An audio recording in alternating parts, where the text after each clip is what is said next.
জাতীয় নাগরিক party NCP এর মুখ্য সমন্বয়ক নাসিরউদ্দিন পাটোয়ারী এবং মুখ্য সংগঠক সার্জিস আলম সহ দলটির ১০ জন নেতাকর্মীর বিরুদ্ধে মামলা দায়ের করা হয়েছে।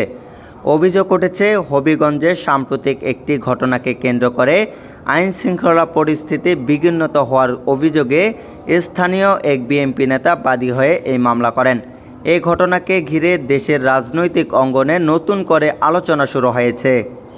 মামলার এজাহার অনুযায়ী অভিযুক্তদের বিরুদ্ধে একাধিক অভিযোগ আনা হয়েছে।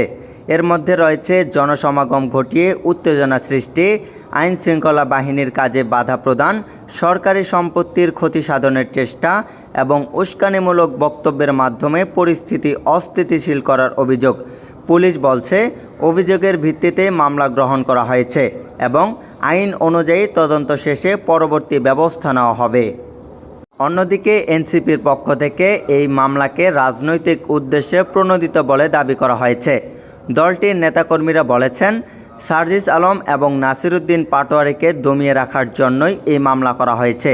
তারা আরও জানান, আইনের প্রতি শ্রদ্ধা রেখে আদালতের মাধ্যমে নিজেদের অবস্থান তুলে ধরবেন এবং ন্যায় বিচার পাওয়ার আশাবাদ ব্যক্ত করেছেন এনসিপির নেতাকর্মীরা। বিশ্লেষকদের মতে সাম্প্রতিক সময়ে দেশের রাজনৈতিক পরিস্থিতিতে বিভিন্ন দলের নেতাকর্মীদের বিরুদ্ধে মামলা ও পাল্টা অভিযোগের ঘটনা নতুন নয়। তবে প্রতিটি ঘটনার সুষ্ঠু ও নিরপেক্ষ তদন্ত হওয়া জরুরি, যাতে প্রকৃত সত্য উদ্ঘাটিত হয় এবং আইনের শাসনের প্রতি জনসাধারণের আস্থা বজায় থাকে। এখন সবার নজর থাকবে তদন্তের অগ্রগতি কেমন হবে, আদালতের পরবর্তী কার্যক্রম এবং এ বিষয়ে পুলিশ ও এনসিপির আনুষ্ঠানিক বক্তব্যের দিকে। তদন্ত শেষে আদালতের সিদ্ধান্তই নির্ধারণ করবে অভিযোগগুলোর আইনগত ভিত্তি কতটা শক্তিশালী। এ বিষয়ে নতুন কোনো তথ্য প্রকাশ হলে আমরা আপনাদের সামনে তুলে ধরব।